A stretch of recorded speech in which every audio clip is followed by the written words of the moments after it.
Bulldog Nation, you are now going to witness, watch, and listen to the best podcast in the league. Get set for a wild ride with From the Hill Podcast, featuring Wayne Cartwright, Damian Green, Tanarius Gooden, David Thomas, Jennifer Murray, and Corey Williams. Don't miss out. Subscribe now to From the Hill Podcast. It's time to turn up the excitement and make some noise.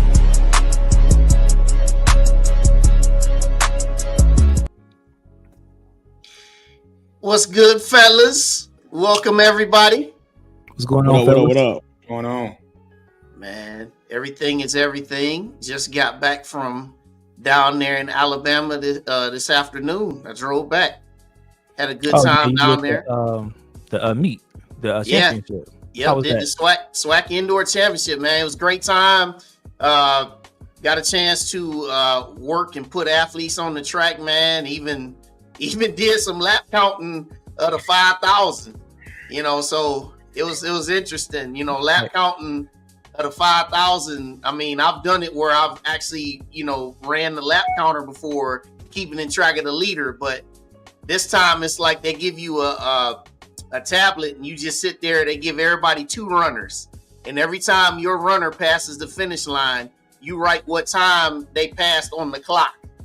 Wow. And whenever they get lapped, you tell the guy with the lap counter, hey, they got 1 to go or 2 to go or whatever. But yeah, that was interesting. So hey, how many meters is the indoor track? 400. So there's multiple ones. So this the track one you ran. The one I was at was 200 meters. Okay. So how many laps was the 5,000 meter? 25. Yeah, woo. I would have ran it. I would have walked out the door. not doing 25 laps. And talking about counting, yeah. I'm not doing 25 laps. I'm sorry. So yeah. 25 laps. So do they need to pay attention to you guys on like their final lap, or how does basically it's like this, man. When you run past the finish line, there's a stand up there that has how many laps you have to run. And then like when you get to the last lap, they ring the bell.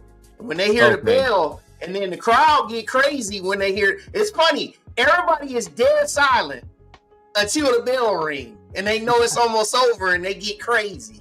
Everybody starts screaming and yelling. So yeah, right. But no, it was a good time, man. Crowd. It was a great crowd. It was a great crowd there. And for the finals on Sunday to start at 12 noon, it was a tremendous turnout. I got to give the SWAC all the kudos, man, because they laid out a tremendous production.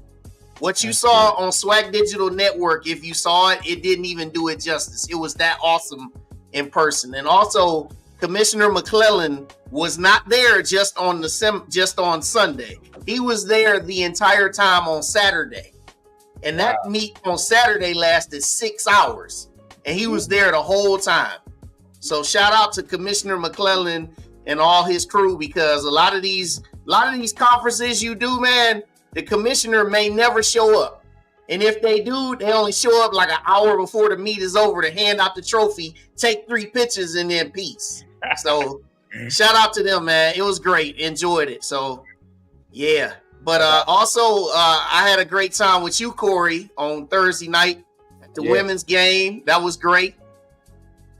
So yeah, shout out to everything, man. Alabama was great. Love being down there. And you, Wayne, you was you got interviewed by our own Mo Carter, to discuss From the Hill podcast. Yeah, man. Yeah, that was pretty dope too. I enjoyed that. So Mo Carter, man, shout out to him and Coach. They also yesterday they did a Black History presentation on Fox 54. So I'm sure that Mo, he'll be shooting that link out so people can, watch it. But it was pretty interesting with Coach Pettaway. He was telling about, Selma, Alabama, and his time as a kid and everything like that. So it's a lot of good things happening, man. But yeah, shout out to everybody, man, down there in Alabama. It was a great time. Looking forward to getting back. Shout out to the black uniforms the teams wore. Yeah.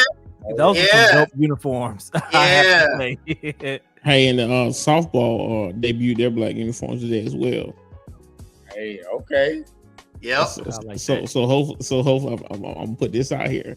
So hopefully, with our new leadership in football, they go ahead and introduce it. Man, if they pop out, it's gonna piss people off, but I'm for it. I'm here for it. Hey, I'm all here for it too. Hey, it's for the kids. It ain't love it. for the kids. It's for the kids. It's not for us old What people they with gray hair. Hey, come out there on a night game with all black old boy. Oh, come on. Right. Man. But yeah, man, let me put the ticker on the bottom here. So hey, welcome everybody to another fabulous episode. You know, you got the 4 horsemen here tonight. Shout out to Jay and shout out to DT. You know, if you have not subscribed to this, if this is your first time watching us, make sure you hit that subscribe button. Also, our other ask is make sure you hit the like button. All right, those that are watching on Facebook, hit the like, or actually hit the love button on Facebook, and then hit the like button if you're watching it on YouTube. Across the bottom of the screen, you can see all of the updated sports information. Basketball, they're into the final 3 games of their seasons. There's one game for them this week. It takes place on Saturday down there in Montgomery against Alabama State. Both games will be seen on HBCU Go. Okay. Also for softball, tomorrow they have a game against Oakland University. All right. If you're in the area tomorrow afternoon, stop by Bulldog Field. You'll see the softball team play. If you're not able to make it there in person, that game will also be seen on Bulldog All Access tomorrow. All right. That's good to know. Yeah. Okay. You know, yeah, I can watch it. I was about to say something, but no, I can't. That's good that it's on Bulldog Access. Yeah, Bulldog All Access tomorrow. All right. So you can see all the things, and also shout out to the track team. You know, they did well. The women, they finished 5th. The men, they finished 8th. Layla Gaynor won the 400-meter dash. We had Amaya on here. You know, last Tuesday she won the weight throw. Victoria Smith, she was 2nd in the 60-meter dash. You know, they also had Ajane Cressy. She won the pentathlon. And also we had a woman win the long jump. Men, they were 2nd place in the distance medley. We had Braven Kivitok on here. He ran an awesome anchor leg to bring A&M from 5th to 2nd in the distance medley. So shout out to Murph. I was able to kick it with him a little bit when we were down there. He's really excited. He just said, Wayne, piece by piece, little by little, and they're growing. So shout out to everything track and field. They're on a little bit of a break until their outdoor season starts on March the 21st and 22nd down in South Florida. But shout out to all the other programs, bowling, tennis, golf, all that good stuff, y'all. So that's what we got going on. Make sure y'all govern yourselves accordingly. All right. Hey, yeah, and we're gonna show y'all these before we get out of here tonight. We're gonna show y'all these black uniforms, man. I want to play softball. I'm looking at them on social media, and these things are nice. Like, so we'll make sure we show them before we get out of here. Yeah, we can do that. Definitely can do that. So, yeah, man. Look at this. It said, I want the football team to have a camo uniform. Yeah, let's start at black. We're not. Yeah, you know how it is. It was tough enough for the gray. So you talking about camo? Yeah, we're gonna have to. Right. We're gonna have to get the UN to sign off on that. Some black camo. Some black camo. Hey, if they go out there with camo, y'all know. It's funny because I just saw this yesterday. So you know, Austin P is close to Fort Campbell, the Air Force Base. Their men's basketball coach wears fatigues every single game he coaches. Wow. As a nod to Fort Campbell and the military. He wears not just the fatigues, he also wears the military issue boots as well on the sideline. Okay. Is he in the military? Yeah, he was in the military. Yeah, I was saying I would hope so. Right. Are they winning? So you know, if they had camo, everybody maybe you know, we'll stop there. We'd go one step at a time. So that's everything we got for all of our housekeeping tonight. You know, govern yourselves accordingly. And yeah, man, we're gonna get on into this thing tonight. All right. So we'll take down the banner here for a minute. We'll bring that back up later. But we've got a whole host of assistant coaches that are joining us tonight. Tonight's a meeting of football position coaches.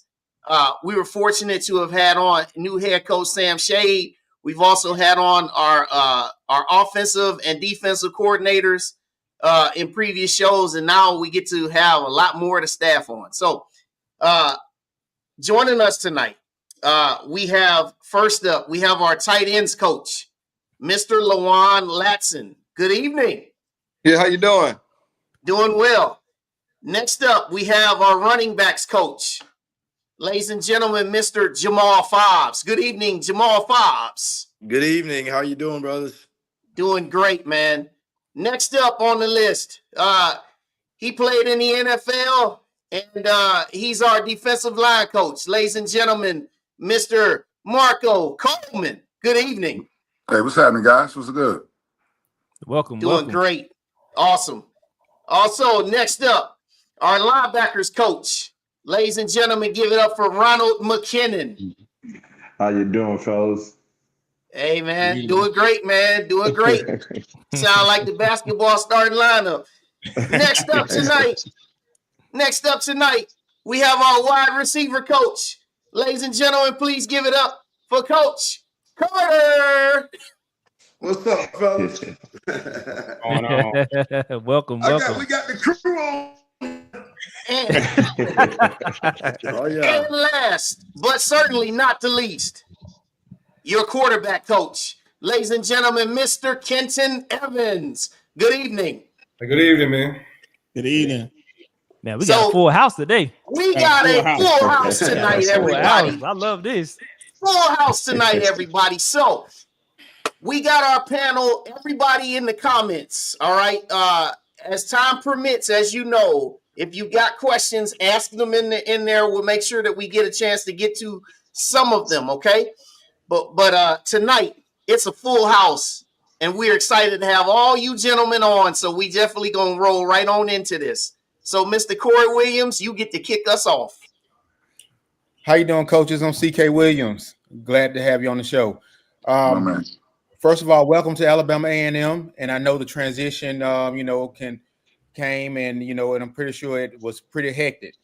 Tell Bulldog Nation about some of the things that you all had to do as far as coming on board and your first 30 days as far as with recruiting, and how did that go? I'm gonna start. Hey, who the oldest? You starting? Who the oldest? I guess that's me. Who the oldest? I guess that's me. I'm the oldest, I guess. I think I'm the oldest. Huh, Mac? I'm older than you, Mac? Yes. Hey, I be on him. I ain't letting up on him. Elders go But first. shoot, man, it's actually been good. For me, like I said, from where I came, it was definitely refreshing. Getting on the campus, meeting everybody. Everyone's been extremely friendly. Been enjoying the players. Of course, it's been an adjustment, for them too, with the staff. We're all like-minded in the way that in our approach. But over the past few days, just giving a chance to evaluate the guys that we have. And then we've had a chance to have a couple of official visits. So we got a chance to get some new guys on the campus too, signed a few new guys. So looking forward to getting those guys in also in the summer, getting into the spring ball and continuously moving towards, improving the football team. All right, Coach Mac. All right. Well, it's exciting. I mean, just to see the being on campus. My brother went to school at Alabama A&M, so it's totally changed. Then just going and getting a chance to meet with the kids and recruiting up here. I mean, it's been awesome. I think the staff, everybody been around here has been so friendly and just been so respectful. So.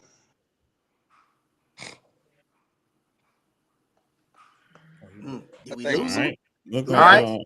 So let's go Coach Fobbs, then Coach Latson, Coach AC, and then Coach Evans to end the question in that order. Okay. It's like everybody else said, it's just been exciting. To get on campus and actually see the campus. Because growing up, I've been around HBCU football, for a while. With my father and my brother, but never had an opportunity to be on campus. So to actually see it in person is really exciting. The things that's going on campus is good. And for us, I'm always, excited about change, being able to, start over, being able to pour into some new guys' lives and be able to kind of get them going in a direction, that, us staff have kind of put together. And, it's exciting and, it's busy every single day, but, it's a good busy. It's a good busy. Yeah, and I'll continue to say it was pretty busy, but from the time we got here, it was kind of difficult because the hiring process took so long, and we got here in early January, so we had a month left for the recruiting. I think you wanted to ask about that, but we had to hit the ground running with the recruits, and it was a lot of phone calls, and trying to get these guys in for their visits at the last minute. You had guys waiting to see if you were going to get the job, and kids waiting to see. But so January was a real busy month, and but we was able to get a group of guys in. We had 2 big recruiting weekends, and with that being said, we was able to sign maybe 12 or 13 new guys, which all of them we all think come in and make an impact. Maybe their first year have a chance to help us out. So with us getting in here in January, we had to really hit the road with the recruiting, and that was busy, like Coach Fobbs said. But it was a good busy. And as far as getting here on the hill, I've enjoyed it. Huntsville's a really beautiful place. The cities were a lot better than I thought. A lot of the recruits' parents fell in love with it, just as we have as a coach. And just to be, I work with Coach Shade at Miles, and for me to come back and have an opportunity to work back with Coach Shade and the rest of this staff is truly a blessing, and I'm excited about it. Nice. We can barely hear you, Coach Carter. Can't hear you, Coach. My mic's not mute. Can you hear me? There you go. There you go. Okay. Again, man, well, thank you so much for the opportunity, first of all, man. But just to piggyback on these guys, it's been exciting for myself. I got here a week. The following week, my entire family came up. So I have my wife and my children here with me. So it's been awesome, man. And I tell you, Huntsville is a beautiful city, right? I visited when we came in 23 when I was in Florida, and then when we played you guys. But other than that, I haven't been here much, man. I was down in the South area. But, man, this is a beautiful city. Super, super excited to be here. Truly thankful for Coach Shade, man, for the opportunity that he has blessed with, man. Working alongside with Coach Shade again, Coach Mack, Coach Dennis Alexander, great friend of mine, teammate. We came in together. That's my brother.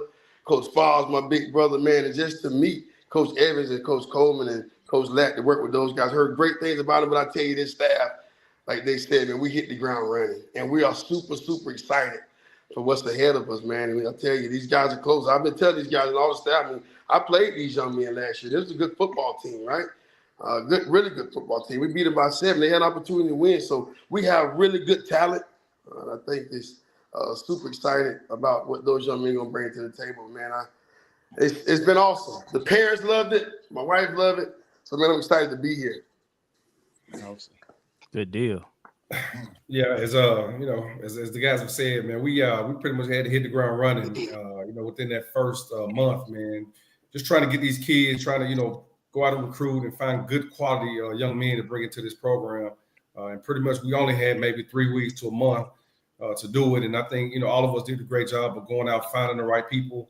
And we got a great class of mid-year guys to come in. And then, of course, we had to, reshuffle the deck to try to find those high school kids that we could get and come in and come fit, what we want at Alabama A&M. But it's definitely been a whirlwind. But I don't think any of us will change that for the world at all.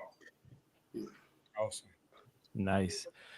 Coach Fobbs, you coached at Tulane and had a really great running back room. So I hope all that wisdom and then everything you did with Tulane, you're gonna do it over here on the hill. But I was reading your bio, and you mentioned it earlier that your brother coached, then your dad coached. Was coaching like in the tree for you? Did you always think you were going to be a football coach, or did you have something else planned? No, yeah, I knew it. When I was coming up, because my father coached 45 years, and he's retired now, and that's part of our connection with a lot of these guys on this call right now. He actually, played for, Eddie Robinson and coached with him at Grambling, and, actually went to the school. And so I've always knew that, I wanted to coach because, my babysitting when I was, 6, 7, 8 years old was, get dropped off at the school, with your daddy and, run around with the boys. So, Yeah. I kind of knew it, and, that's what I wanted to do. My brother, was kind of, second in, in the way after my dad, with him playing at Grambling as well and coaching there, it's been exciting. I wouldn't change anything in the world. I know, some people think that, coaching is it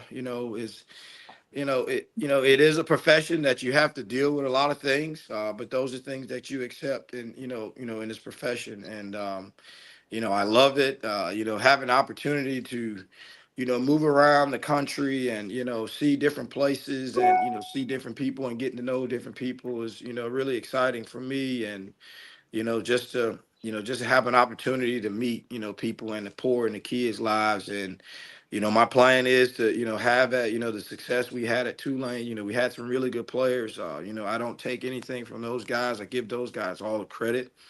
But we did have a good culture, and we did a lot of good things. So, we're excited, and that's the plan. Good to hear. Good to hear. So a couple things before I get into my question. Thank you guys for all. I text you guys. I reached out to you. Got your phone numbers from the offensive and defensive coordinator. So thank you guys for getting back to me. I really appreciate it. One thing that I did notice, I've texted Coach Shade a couple times, text coordinators, and text you guys. There's only one person on the staff so far that has an Android, because I couldn't do a group text. Coach Evans, why can you not get an iPhone? Don't let them call you out like that, Coach Evans. Which one is it? Who is it, Coach Evans? I get left out of all of our coaches' group chats because I have an Android. Change the color. I know I've been Android for life for years. I had an iPhone back in the day, and I didn't like it. I've been Android for life, but like I said, I've been getting left out of all kind of coaches' chat messages, and yeah, my family says the same thing to me too, man. So I guess eventually I'm gonna have to, just buy in and get an iPhone one day. So I just know I was putting in everybody's number like everything's blue. I put your number in green. I said, oh man. Now I can't do the group text. But again, thank you guys. And now another thing for our question, Coach, I actually did talk to Coach Carter in person. Coach Carter, love your energy, man. You just seem happy all the time. Hopefully that translates to the football field. We're happy when we get all those touchdowns, man. You just seem to be a happy guy, and that's good. But my question is cool. My question, Coach McKinnon, you're one of the UNA greats, right? Yes. I know it may not be anything that you can do, but tell us how the rivalry, so to speak, when you were playing with Alabama A&M and UNA, and how that would be beneficial to keep going right now in the present day. Man, that was a huge rivalry. Playing against Alabama A&M when I was in college at UNA, man, it's so exciting. Everybody getting a chance to come to Huntsville, and then Huntsville getting a chance to come to Florence. But just to get that rivalry back again, I mean, I think that would be so exciting. I think it'd be definitely a game that everybody would love to see. I just feel, when I played there, I mean, we had just so much exciting just because I think my freshman year, I think we maybe beat Alabama A&M like 15-13. So, I mean, it was a real game, but hey, I think that if we can continue to play A&M and UNA, I think it'd be a moneymaker. Absolutely. That's what's up. So Coach Coleman, I'm going here to the comments. This is our athletic director. Just wanted to ask Coach Coleman, where's Marco Coleman from? I know what this means. The OH10, Dayton, Ohio. Patterson Beavers. Hey, if AD Bryant is asking that question, then we already know. You know the answer. You already know the answer. Okay. That's crib. Yeah, I'm from Ohio also. I'm from Columbus here. But all right, now sticking with you, Coach Coleman. Ronald Hunt. Did Marco Coleman play college football at Georgia Tech in the 90s? Yes. Yeah, and I also know you played for the Dolphins. Yes, sir. Hey, Wayne, you know what we forgot to do that we typically do? Well, I know it's a lot of them that we kind of need to get them to tell their resume, playing, coaching, all this stuff. We typically do it at the top, but I just thought about that. Yeah, you know what? Yep. Before I go to the next questions. All right, Coach McKinnon, you start. All right, 10 years in the NFL, Arizona Cardinals, New Orleans Saints. All right. Okay. Look, he said Marco was also in the movie Ace Ventura. Hey, that's a dope movie. That's one of the dopest movies ever. All right, Coach Coleman, we know about Dayton, Ohio, and Georgia Tech, but what else would you like to tell the folks? Well, I got to say Dayton, Ohio one more time. Definitely. Then Georgia Tech. Then I got played for the Dolphins for 4 years, 4 seasons. San Diego for 3 seasons, Washington 3 seasons, 1 season with Jacksonville, 1 season with Philadelphia, and 2 seasons with Denver. So from 1992 to 2005. Nice. All right, Coach Fobbs. I'm originally from Monroe, Louisiana. Went to high school in New Orleans, Louisiana, St. Augustine High School. Duke's dad was coaching. Once finished high school, went to Oklahoma State University and, graduated there in 2001 and, got right into coaching, after I, graduated from there, at various places. Man, Ronald Hunt is shouting out everything tonight. He said Jamal Fobbs is from my hometown of Monroe, Louisiana. I know him and his brother Broderick. Let's go. Fun road. All right, Coach Latson. Yeah, I also from Louisiana. I'm from Louisiana to boot. I'm a little bit further down from Coach Fobbs. I'm from Shreveport, Louisiana. I attended Tyler Junior College for 2 years. Then from there, I went to Northwestern State, right there in Natchitoches, Louisiana. Unlike the rest of these guys, and I didn't have a long pro career. I signed with the Giants out of college, and I was with the Giants for about a year. Got injured. Played for the Ottawa Rough Riders for a couple of years. Came back, played with the London Monarchs for a year. And then I ended up signing with the New Orleans Saints. I spent half a season with them on the practice roster. So just being on the staff with Coach Cole and Coach Shade and Coach McKinnon, those guys really played a long time. So I really kind of admire them for that. But once I got done with that, just kind of got into my old high school coach done, took a college job and asked me did I want to come coach college football. And I didn't even know if I wanted to be a coach, but he talked me into it, and I've been coaching ever since. All right. Coach Carter. Yes, man. I'm from Tallahassee, Florida. I'm a Florida guy, man. So went to Rickers High School. I left there, went to the University of Alabama, where legends are made, right? Had a great career there. Had an opportunity to play early, man. And from there, man, the Lord, like these guys, I'm NFL, right? The Lord had a different plan for me, man. I suffered an injury going into my senior year, had multiple surgeries. But I had an opportunity to play for 4 head coaches. I had 4 coordinators, 4 position coaches. Like Coach Fobbs said, his dad was the running back coach when I was there with Coach Franchione. So, man, I've had an opportunity to be around some great men, right? And so those guys poured into me. I love Ball. Ball has been great to me. Was a guy from the projects, man. And football opened doors and gave me a great education, got to meet great people, make great friends, man. And now it's giving me an opportunity to provide for my family. So I'm so thankful for the opportunity that I have here, man, to be here and coach Shane and these guys. So that's it, man. Been in multiple universities, had an opportunity to be a graduate student for Coach Saban. That was a blessing.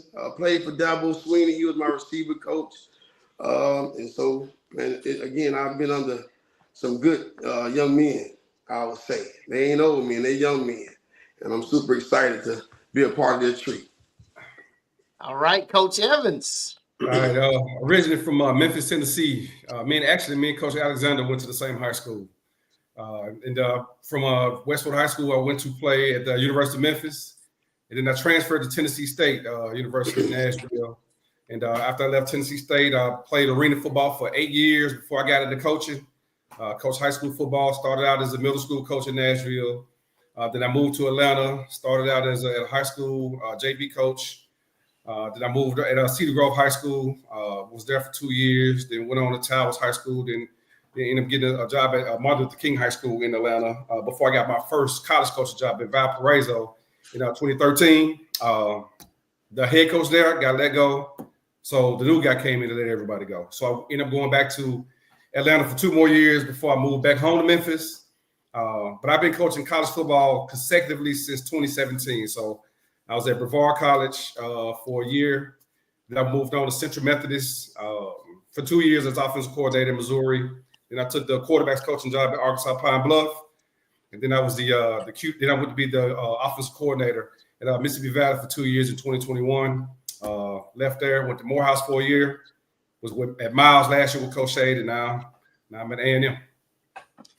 Man, you've been around, brother. You was with Valparaiso when they were called the Crusaders. When they were exactly the Crusaders. Now they the Beacons. Yeah, okay, so this question from the group.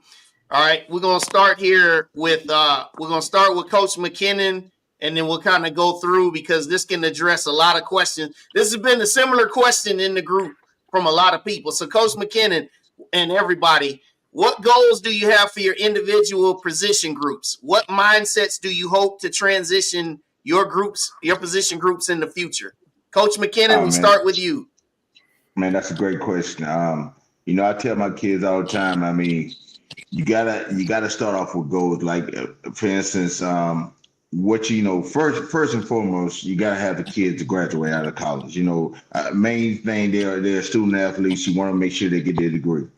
Next thing, what you want to do on and off the field. So I tell my kids all the time, hey, you got to be great tacklers. You got to be able to line the defense up. You got to be able to be great communicators. So as a linebacker, which is like the quarterback on offense, you got to be able to communicate with the D-line. You got to be able to communicate with the secondary.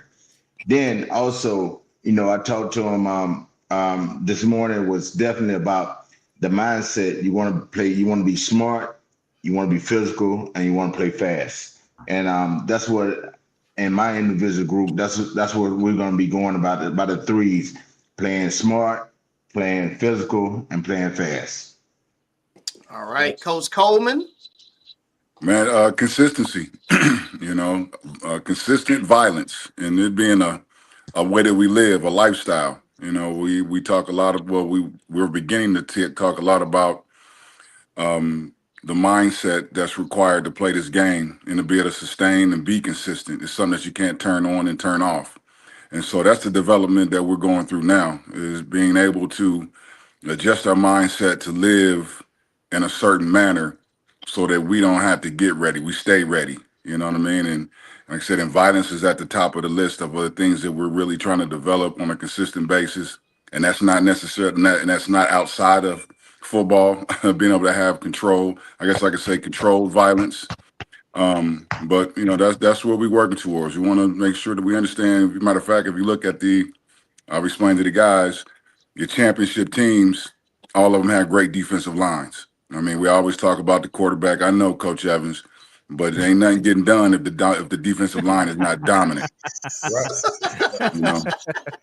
And like I said, we just can't exist. And that's something, again, we got to wake up like that.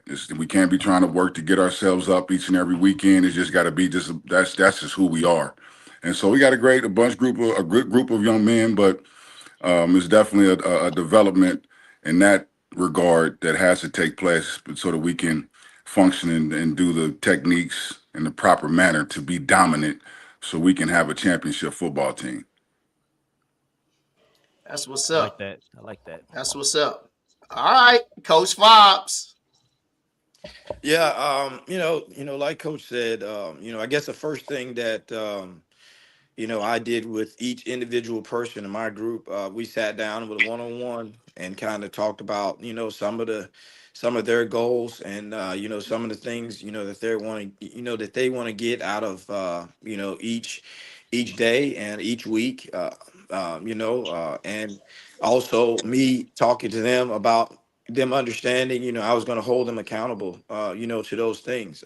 We write those things down, and it's an opportunity for us to continue to keep guys on the straight and narrow. Consistency is the key. We always talk about good and great players, in our room, and we always talk about the difference between good and great players. And in my mind, the difference is great players don't get tired. They don't get tired of doing things right. They don't get tired of, if it's time to step with my right foot, I step with my right foot. The consistency of being great players on and off the field, and also understanding that that's how great beats good. Great beats good when good gets tired. When they get tired of doing things the right way and they start to slack, that's when great pounces on them and able to dominate. And mentality wise, that's what we have to do. To be able to impose our will on people and let people understand and know that we're going to run the ball right here and there's nothing you can do about it. And that's our plan, to try and develop those mentalities, and we're going to impose our will on people. All right, Coach Latson. I'm a real big fundamental guy. To this point of the day, we did our first show, and I was telling my guys that we were going to be very fundamentally sound. Coming in as a player, I was a small guy, so my whole life I had to work really hard. I had to be better than the guys that were bigger, so I had to outwork them. So my group, I say this all the time. I want us to be the hardest working unit on.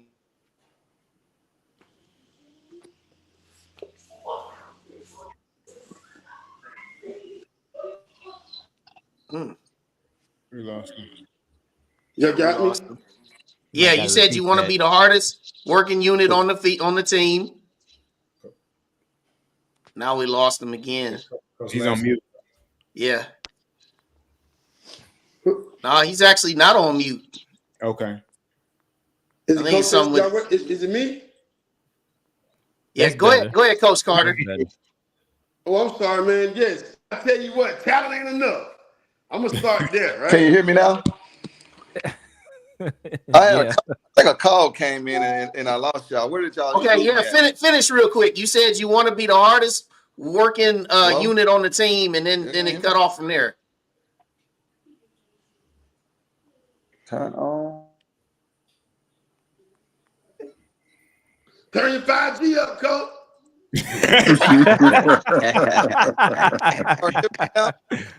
Yeah, we got you now. We got you now. Go ahead and finish.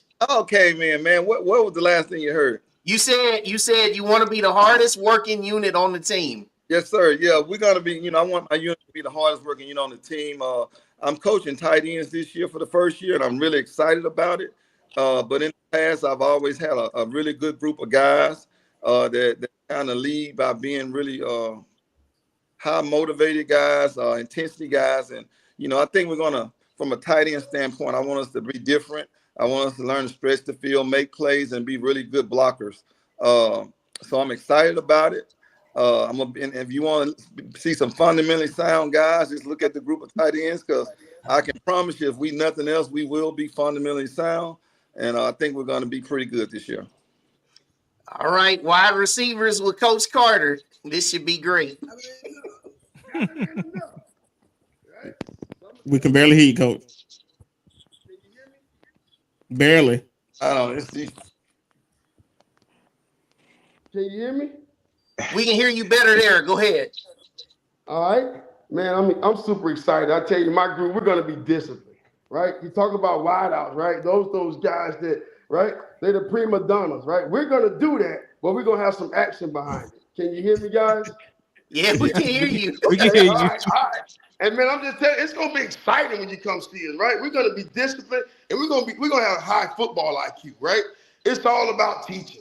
My guys are gonna know what to do. They're gonna be prepared before the game, right? And that's my job. And I'm gonna do a great job making sure they are prepared. So their football IQ is gonna be awesome. They're gonna be disciplined. They're gonna be physical in the run game. We're gonna escort them back to the end zone, right? And catching touchdowns, that's easy. We're gonna be high flying and chest bumping. I promise you that. I love it, Coach. I. Oh, it sound. We can't hear you. You went out again, Coach. Coach, you went out. Fix that phone where we can hear you. Can you hear me? Yes, sir. Come on. Hey, I told him, hey, when people cut the film on, I don't want to play those guys, right? That's the mindset in that room. We're going to be physical. We're going to be fast. We're going to hit people in the mouth. We're going to be complete football players. We're going to be great on special teams, and we're going to be great on offense, man. So I'm super excited about this unit. Man, the only Yes, thing missing from what you said, you was sounding like Dan Campbell at first. Shoot, I was waiting to hear you say bite him in the kneecaps.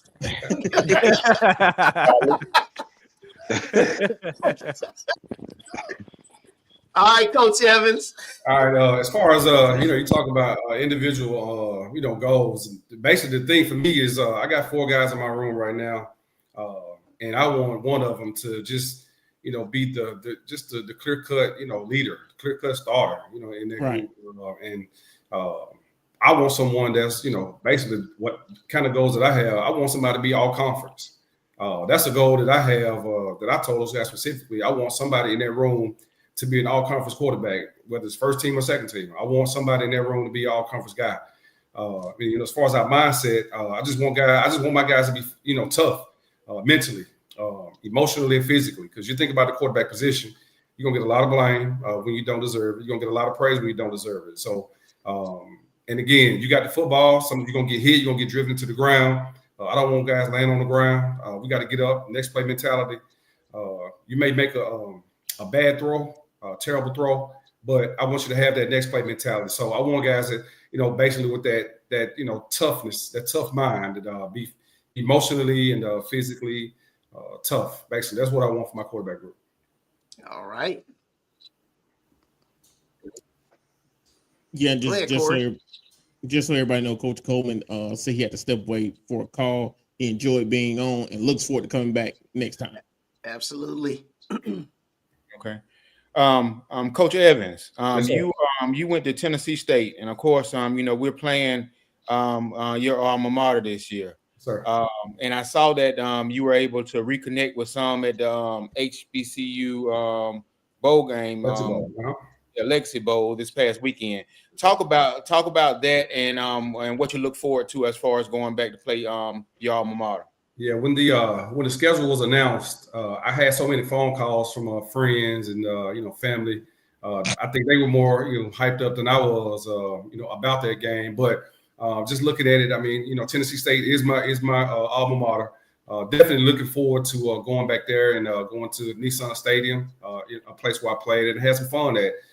And I think it's going to be very excited. Because they used to have that rivalry, but they hadn't played it in years. I wasn't fortunate enough to play against Alabama A&M. I think I played against Alabama State when I was at Tennessee State. Never got a chance to play against A&M. But definitely, man, I'm geeked up about this game, man, and ready to get back and be amongst family, friends, because everybody's pretty much talking about that game and they're excited. TSU has been just a great place for a lot of people. And I was just one of those guys was fortunate to be able to step in at quarterback and be able to, with a host of great names there, man. So it means a lot to be able to have that opportunity to go back, man. I'm looking forward to going back there, beating those guys for sure. Awesome. And a follow-up about the quarterbacks. Mm-hmm. I know we I think you said we got a stable of 4 quarterbacks right now. Mm-hmm. In the past, we sort of had, like a rotation type quarterback, couldn't settle on one. Mm-hmm. what's your philosophy, and do you look to just have one quarterback, that we can go to war with? Yeah, that's playing quarterback. I played the position, man. It's not easy to have to look over your shoulder. The goal is to have a clear-cut starter, and they hadn't had that since the Quill Glass left. So it's been kind of like a revolving door, and I want to be able to stop that. I want to get somebody. And Quad Brown has been a guy that's been here for a couple of years now. Great kid, and he's really, really, really confident in his ability, and I want to see him thrive. And but we got a couple of young guys too who are going to have an opportunity to push him. But I can honestly see Quad being the starter and holding on to that position. I don't want it to be a revolving door. I don't want him to play a series and come out or play a game and not play.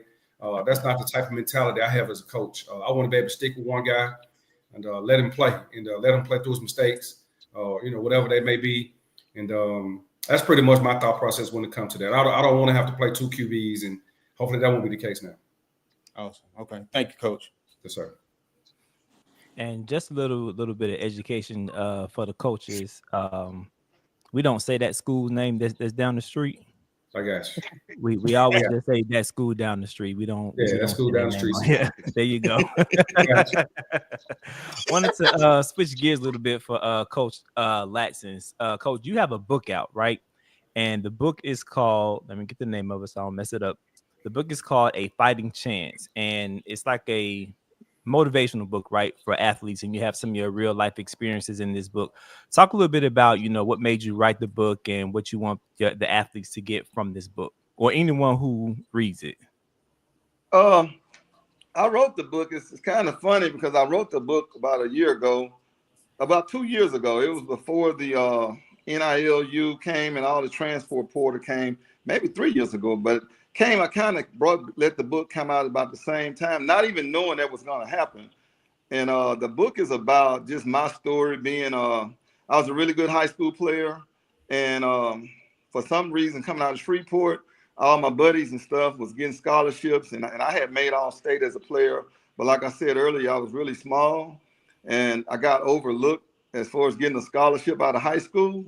So I didn't get an opportunity to sit at the table like all my other friends, and I was kind of embarrassed. So I wrote letters to junior colleges trying to get an opportunity to walk on. And I finally got one school call me back, or one coach called me back, and he told me if I can get in school, they was going to give me an opportunity to come walk on to play football. And I took that opportunity. I worked my butt off. I tell a story about how hard I worked during the summer. And I went out there that very first day of practice and earned a full scholarship after the first 2 days. And the book is just a motivation for kids that don't get scholarships. And I think it couldn't be at a better time now because so many high school kids are getting left out without getting those scholarships because of the transfer portal. A lot of people don't know the kids that are struggling the most from the portal are high school kids because a lot of programs are pressed to win right now. So I think the book is like a perfect timing because at the end, the book was about me not being a scholarship guy. I didn't sign a scholarship out of high school, but 4 years later, out of all those guys that signed those scholarships, I was the only one signing an NFL contract. So the book is just to motivate these high school kids. And like I said, it couldn't come at a better time that doesn't get scholarships. And if they just work their butt off, have faith in God and have faith in themselves, you can be like me. You may not get that scholarship, but you'll still get opportunity to play in the NFL. So that's what the book is about. It's strictly to motivate high school kids that not football, but in any form of life that things don't go your way. But, I was one of those guys just working our butt off and made it happen. Nice. And that's why it's called A Fighting Chance, because all I want is just a chance to prove myself that I could play. That's awesome.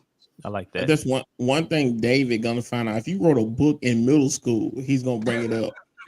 David research everybody. They always joke. They said, I will find your life history. And we appreciate that too. And it's been pretty well, man. It's been a blessing, especially to a lot of high school kids from my area, the Shreveport, Louisiana area. I hadn't really tried to put it out there as much as I should, because I think it'll truly be a blessing for a lot of kids that during this time, with the portal and kids getting overlooked.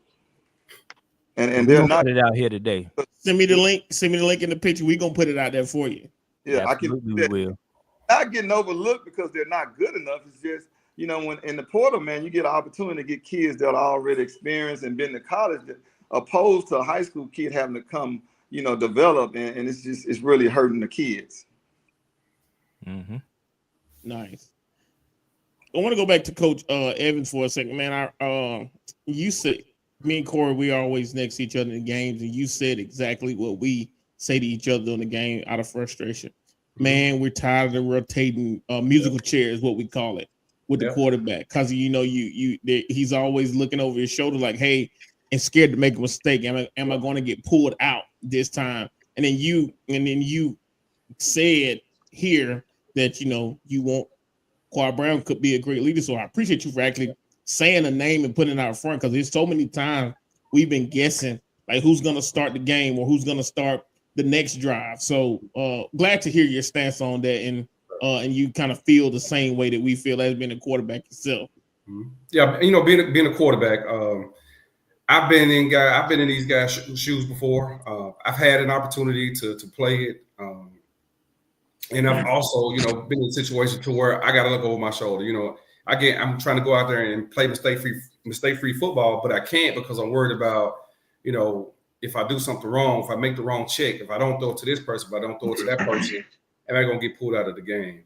And that's not something that I would ever want any of my quarterbacks to have to go through. And I don't think I've ever had to do anybody like that since I got into coaching, because I understand the nature of the position. I understand what it's like for me. And I never wanted to put anybody that I coach through that, So if you're playing, I'm gonna let you play through those mistakes. We'll get it corrected, so it won't continue to be mistakes. So that's pretty much my biggest thing is just, make sure I'm coaching those guys up to where they're comfortable and not having to worry about, am I going to be pulled? That's the biggest thing for me as a quarterback's coach, just to make sure those guys are comfortable and understand and thorough. That's the biggest thing I talked about in my meetings with those guys, to know what you're doing, in and out, so that won't be an issue. Nice. That's awesome. All right, so we're going to bring the schedule up. I kind of brought it up a little bit earlier. Here's our schedule this year. Coach Evans already referred about the Tennessee State game, and that's for good reason, because a lot of people are really excited to get a chance to play these guys again. But Coach Fobbs, when you look at this schedule, what are some of the ones that you have circled? There's some good football on this schedule. So we're going to have to be on point each and every week. There are a couple games there. Of course, we got the SWAC champion on there. For us to be able to, climb that mountain and get to that hill, we got to be able to beat the champions. And also, you never can, bypass, going back to Grambling, Louisiana, where I was born, close, about 30 miles from Monroe, and being able to, be on the visiting sideline, of a Grambling game, that's going to be an experience, because I've always, been on the home side.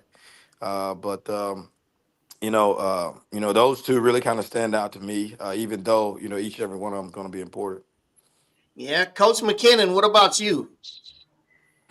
Man, I have some buddies that went to school at Alcorn, so being down at Port Gibson and being on that reservation, that's gonna be tough, and then also I think that the just like anything, it's just like that Grambling, and that's gonna be real tough. And Jackson State, we coached with them this past weekend.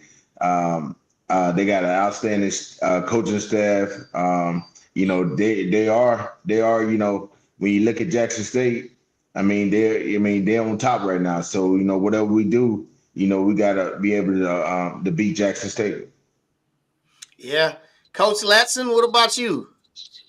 I'm gonna be honest with you. I'm looking forward to that first one. I like I like to see how my guys can compete with the so-called best. So playing against Arkansas, Me being at UAPB last year, we opened up with them, and I hate to bring that up, but I just want an opportunity to compete.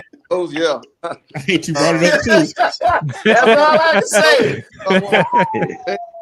I just I want to get my lick back, and I want to see how my guys can compete against those guys. And of course, the school down the street, I'm very interested in that one because of the history, and that's what we're here for. That's the biggest game here for Alabama A&M, and I'm looking forward to us going down there. I don't know if we play them here or there, but we play them in Birmingham. I'm looking forward to that game, and of course Jackson State, like everybody said, they're the best in the league right now. Been in the championship game the last 3 years, so looking forward to trying to go up there and climb that hill and get us past those guys. And Grambling, of course, being a Louisiana guy like Coach Fobbs, he's 30 minutes away. I'm an hour down the road. I have a lot of family at that game. Last year we played them, and I had like 50 family members. So it'll be a good game for me also. Yeah, man.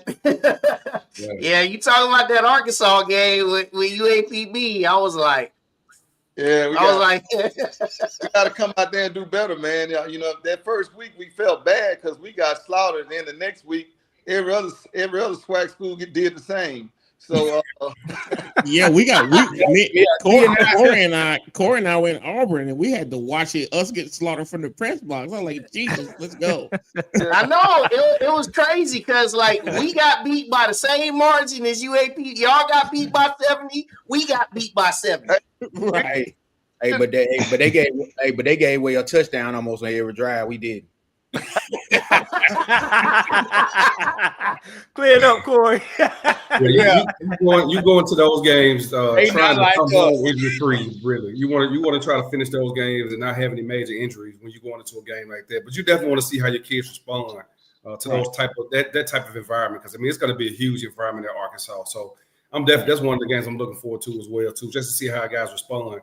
As far as coaches, how do you prepare your team? As far as what do you prepare them the same way week in and week out, or what are y'all preparing them as far as with that week one going into Arkansas? Because of what a lot of people don't realize, our offensive lineman from this year, he's an NFL prospect, will probably get drafted, and so players look forward to games like that. Fans a lot of times don't because the score or injuries, but the players look forward to games like that, and sometimes games like that is what you use tape on, where you can get possibly drafted, those who have NFL, potential. So how do you prepare the guys for games like that when you're playing against like Arkansas Razorbacks on week one? Mm-hmm.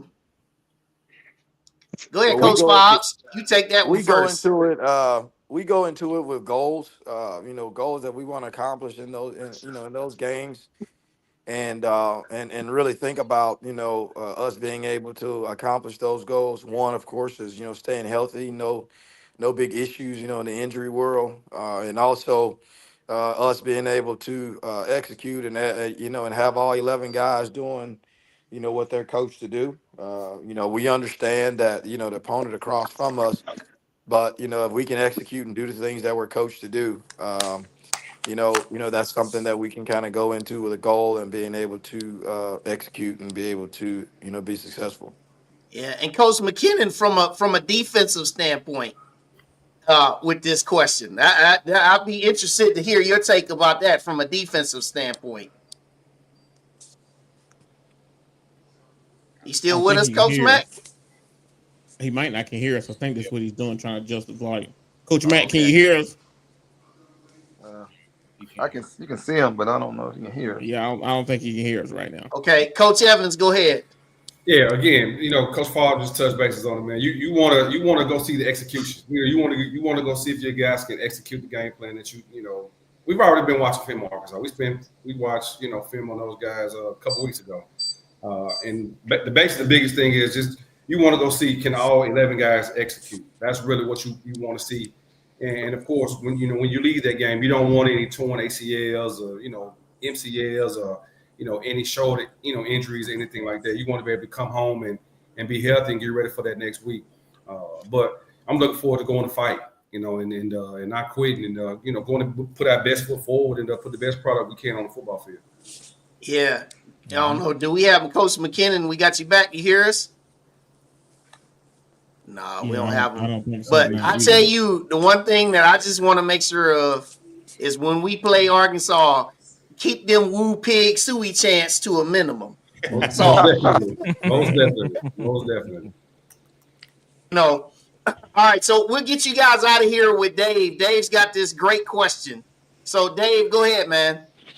Yeah, so when we have the players come on, we always ask them what their game day ritual is, how they prepare for a game the day of.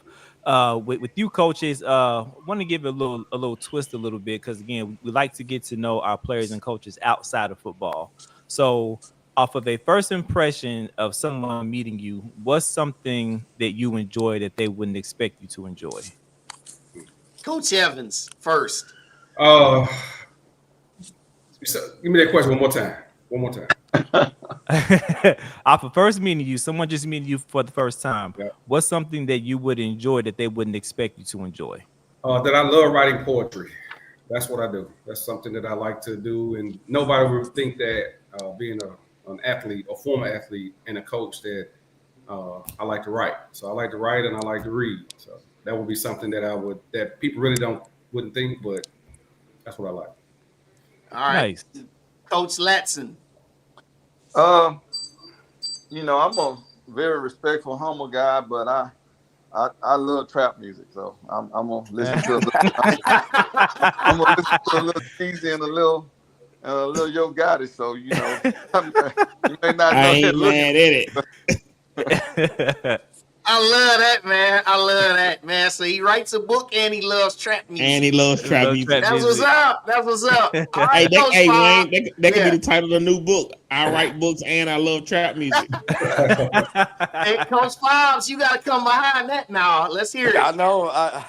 I know that's kind of tough, man. Coach Latson made it hard for me, but I guess some people, the guys that don't know me, a lot of guys, do understand that, I am a people person. I respect other space. But then when it's time, for a game to pop off, it's like an explosion, and they like, man, where'd that guy come from? So, I'm kind of quiet, under control. But then when the ball gets kicked off, it's, it's like, that guy's a different personality. Who was that guy? Dr. Jekyll, Mr. Hyde type of thing, huh? There you go. Yeah. There you go. Yeah. All right. Two last things here. Elwin Moore wants to know, Coach Evans, any particular type of poetry? Man, just pretty much anything. It's just, if I got a muse at the moment, I may write about her. Love poetry. That's pretty much kind of like my thing. So. Okay.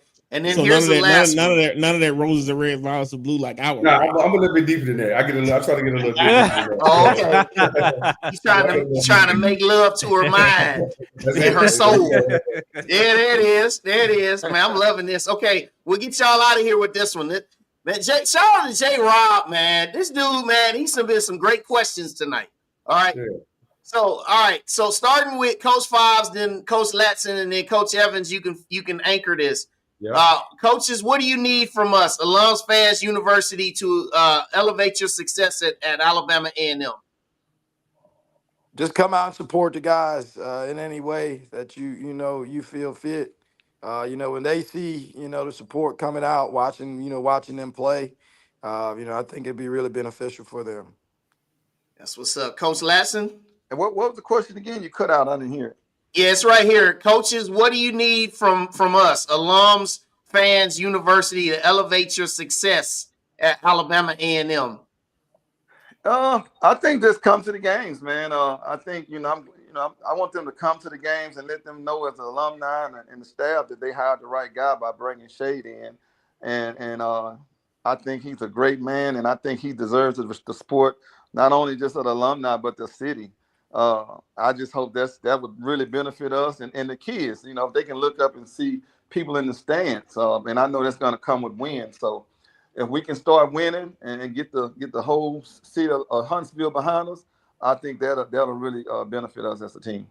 All right. And then Coach Evans. Yeah, and I'll piggyback on what those guys said as well too. Just to, the support. I think that's the thing that a lot of these guys are craving more so than anything. Just like the school is craving wins. I think those things kind of go hand in hand. I mean, the kids want to be able to look up in the crowd and see people there to support them and watching them play. And I think that'll be something that can get those guys going for sure. So I'll kind of that'll be my thought as well too. Just to come out and just watch us. I mean, you can come by practice. We'll be getting ready for spring ball in a couple of weeks. But come by practice, and of course, spring game is coming up in April. Just be there, for the guys and just support them. So I think that's pretty much the thing that I'll say about that. Well, that's what's up. So, guys, Coach Fobbs, Coach Latson, Coach Evans. I know we had Coach Coleman, we had Coach Carter, and we also had Coach McKinnon on. Guys, this was awesome. Look forward to it's just a pleasure to meet with you guys. We definitely look forward to talking to you even more in the future as we get through spring ball. We definitely like to get you guys on again, if we can before the season starts, because we know once the season starts, y'all know you're going to be in the lab day in and day out all night. So, but yeah, this was awesome. And so I'll probably have an iPhone by the end too, so. You said I said I'll probably have an iPhone by the end too, so. Hey. All right. So, gentlemen, we appreciate y'all, man. We appreciate y'all. So we'll see y'all up the road. All right. Good luck in spring training. Appreciate you guys. Thank you, guys. Appreciate it. All right. That's the guys. All right. So, someone asked, will the practices be open to the public for spring ball? I think they normally are open to the public, right? Yeah, most of the time they are. I don't. Yeah, they haven't given any indication that they will be closed. So, man, I might go to Arkansas. I might have I'm thinking about it, man. They got me want to go up there now. Hey, yes. I work with someone who went to Arkansas, and he got that big old hog on his desk. And I told him, I said, hey man, we play y'all this year, and we just started talking, all this stuff back and forth. So like I said, man, just keep that woo pig suey to a minimum and I'll be all right. But one of the things that and T, I got what you sent me. It's loading up. So just one of the things that I want to do, first off, I want to pull the schedule back up again for our schedules across the bottom. So everybody just keep apprised of that. So something we want to show you here. We talk about black uniforms, man. Check these threads out. Ooh, okay. Softball. Tell me that ain't tough, man. That's hard. Why can't we need to sell that jersey, man? Yeah, that's hard right there. Dog. That's tough. Just look at that, man. The black shoes, and then the pants. All of it. Yeah, man. Yeah. Come on, man. Look at that. Look at the bulldog on the thigh. Come on. This thing right here, this thing going. Right. So, all you naysayers that talk about our colors are maroon and white, live a little bit, y'all. Come on. A little bit. That black is hard. There's something called alternate colors as well. We know we're maroon and white. Exactly. Alternate jerseys. Right. It is the wave of the present and future. Right. Now, can you imagine them running out that tunnel with all black uniforms on the football team? Man, I think the crowd will go crazy over that. I like that. Right. Dogs. I like that. Yeah. I love that too. I just think that. I was so busy looking at the black, man. I didn't even look at dogs. Man, I'm like, man, that's nice. Yeah. I'm with you, T. All the gear, the warm-ups and everything that the teams travel in. I'm like, man, why can't they sell that? Why can't they sell it? I would love to have that. Hey, I love this, man. So, hey, speaking of softball, tomorrow, 1 p.m. Central, they're playing Oakland at home. And if you're not able to make it, it's also on Bulldog Access, all access. All right. So you can definitely get down with the movement. They are 6-3 overall. They played Oakland University today. They're gonna play them again tomorrow. So yeah, shout out to us, man, with these threads. I'm loving it. I'm in love with it. If I could say one thing about the coaching staff, from Coach Shade to the coordinators we had on last time, and to the position coaches. And not saying the previous staff didn't have this, but we didn't have them on the show as much as we had this staff already. But I love to hear the alignment of everybody, and I think that's really important to recognize. So I just wanted to call that out real quick. Love that. Yeah. Love that. I totally. Go ahead, Corey. I mean to cut you off. No, I was just gonna say too, as far as about the staff, of course, I loved our previous staff, and nothing negative, because they did a lot of good things.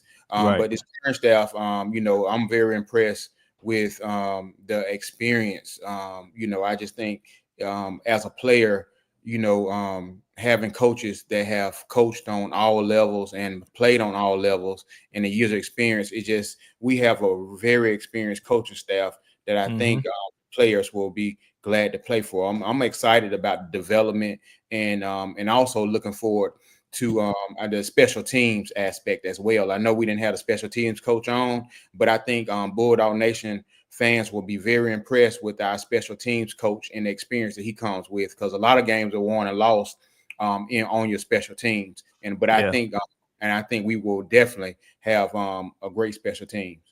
As long as it's better than the special teams we previously had. I had to say that. Go ahead, T. You said I did. I was just about to say that we do Coach James Jones. He is a special teams coordinator, and he will be on the show soon. We did talk to him, and of course, we do have some off field positions as well that we're gonna have them on as well. Coach Lawaan White, who's the chief of staff. Coach Nathan Jones, who's the analyst quality control as well. So we're going to speak with those people and have them on the show also, so that you can see what they kind of do. And of course, not to leave anybody out, Coach Seth Morris, we've had him on the show before. And we've also had Coach Jason Mai previously. He's still with the staff right now. He's the director of football operations. So we do plan on having those coaches on the show, so that you can get to meet those guys as well. And like David said, no shade to the old coaching staff, but it's just good for the people to get to know the people that are on the staff. So get to see their face, get to see their name. So just open book. Times have changed from where it used to be, where you can just sit in your office and coach X's and O's. People just want to know who they're either cheering for, who they're complaining about. People want to know who they are. So we appreciate from top to bottom, from AD all the way to the position coaches and everybody else is going to come on. We appreciate everybody being open. And one of the things that I'm really looking forward to wanting to hear a little bit is when we do have director of operations and chief of staff. One thing I'd like to hear is get them to explain like the logistics, right? Scheduling practice. Facilities. Also, when you go on the road, what I'm saying? Like, how do you secure, the ballroom at the hotel for your meetings? There's a whole list of things that goes on that no one knows about. Now, I've been fortunate to see some programs on NFL Network that talks about what some of the NFL teams do to get ready for these road trips. I mean, you've got things like equipment managers, putting stuff on a truck, sending it days before the game. The team even gets there for the road game. What I'm saying? So like all these different inner workings, that would be great to hear that. And also for Bulldog Nation to be able to hear that, because these are things and these are parts of the nuances that everybody gets a chance to be a part of. And again, like you said, no shade to the previous administration. But this is just something that is great as we move forward, because as we try to develop an attachment and develop, cohesion with our new staff and our new team, these are things that'll be essential for that. So shout out to the guys, tonight. This was awesome. So, shout out to Coach McKinnon, Coach Latson, Coach Fobbs, Coach Coleman, Coach Evans, Coach Carter, man. Dude, I wanted to ask Coach he's Carter. The same way in person too, man. Like, you can tell from Tallahassee. If you ever went to a FAMU game and you see how they be on the sideline, you can see how It's just in their culture down there. Right. That dude was a live wire, boy. He was. I want to ask him, which is the real heel? Coming from FAMU. Hey, well, y'all know, I gotta ask that on the air on Thursday. I wasn't holding it up. I ain't trying to buy all that. Yeah, I asked to the 7 Hills and then even through Prairie View, and I ain't buying all that. Not at all. So, but yeah, man, big things, man, big things. So, everybody, just make sure that you hit the like button as we prepare to go tonight. Also, just remember, one basketball game this week for both teams. It is at that place down the road against our rival. Both games will be seen on HBCU Go. So the women early tip, noon Central. Okay. Men follow up at 2:30 Central. So very early for those games. I know you used to seeing them play on Saturday evenings, but these are early tips on Saturday. So make sure you keep yourselves apprised. The women are playing for win number 20 this weekend. Win number 20. And also what goes along with it too. What also goes along with it too for our women. They're sitting right there in the 2 position. They still have a chance to finish to win the regular season title in the SWAC. But they got to continue to keep rolling on the road these last 3 games. So Saturday, they go down the street, and then they finish in Louisiana next week, which we'll talk about on our show next Tuesday. All right? So once again, thank y'all, everybody. Make sure you hit the like button. Those that have not subscribed, make sure you subscribe. Shout out to Jen. Shout out to DT. Corey Williams, Just Dave Thomas, T. Gooden, Wild Wayne Cartwright. Love y'all. See you next week.